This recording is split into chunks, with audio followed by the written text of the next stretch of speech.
জানতো আপনি আপনি দূর করে নিবি দূর করে নিবি এ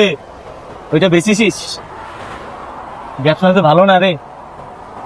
কি লাগবে ভাই এটা দাম কত ভাই এটা তো 70 টাকা ভাই এটা কি করে দাম 70 টাকা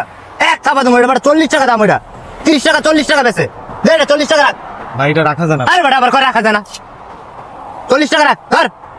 ভাই এটা দিতে পারবো না ভাই আরে কি দিতে পারবো না দিমু একটা থাপড় জিনিস ছিল তোমারে যা আরে ভাই আমরা গরিব মানুষ ভাই আমাদের কাছে আসছে তো 40 টাকা গেলে তো দামে দামি করতে আরে পারবে ভাই ধর 40 টাকা রাখ এই বেটা এটা জোরাজুরি করতেছিস কে এবারে 40 টাকা দিব না তুই জোর করে নিবি নাকি হ্যাঁ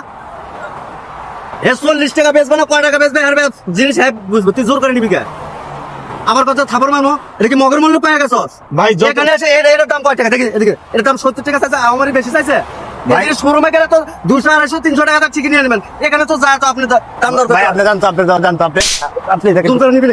দূর করে নিবি হ্যাঁ এক গরিব মানুষ এই যে হাঁটে হাঁটে দৈনিক 15 কিলো 20 কিলো রাস্তা হাঁটে হাঁটে বিক্রি ব্যবসা করে মাত্র 10 টাকা পাবার আশায় মাত্র 10 টাকা পাবার আশায় শত শত কিলো রাস্তা হাঁটে 10 টাকা খুব বেশি মনে হচ্ছে আপনার কাছে 70 টাকা ঠিকই তো আপনি শোরুমে 200 250 টাকা দেন ওখানে যা তো আপনি দাম করে করবার না থাপড় মারবো সারা দেশ শুধু এত সিন্ডিকেট করতে সেখানে যা তো করতে পারেন না থাপড় মারবো ধরে পারেন শুধু গরিব মানুষের সাথে জোর খাটাইতে না অন্য এলাকা থেকে এসে ব্যবসা করতেছে দেখে ফুট করে এখন থাপড় মারবো কেন ভাই নিজের এলাকা বলে এত জোর খাটান কেন আপনি নেওয়া লাগবে না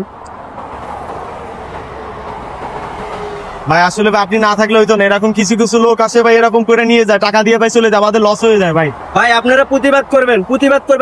আপনারা আরে ভাই আমরা গরিব মানুষ ভাই কিছু হইলে ভাই গায়ে হাত তোলে ভাই কেন হাত তুলবে আপনারা প্রতিবাদ করবেন আপনারা মুখ মুঞ্জা থাকে বিদায় তো আপনারা এরা সুযোগ পায় আপনারা প্রতিবাদ করবেন ঠিক আছে দেখবেন যে আপনাকে 5-10 জন মানুষ এসে খারাইবো প্রত্যেকটা এলাকায় ভালো মন্দ খারাপ সব লোকই আছে কথা বুঝতে পারছেন আপনারা উঠে দাঁড়াবেন আপনাদের অধিকার আপনারা আদায় করে নেবেন আপনারা তো চুরি করে খাইতেছেন না ব্যবসা করে খাইতেছেন ঠিক আছে খান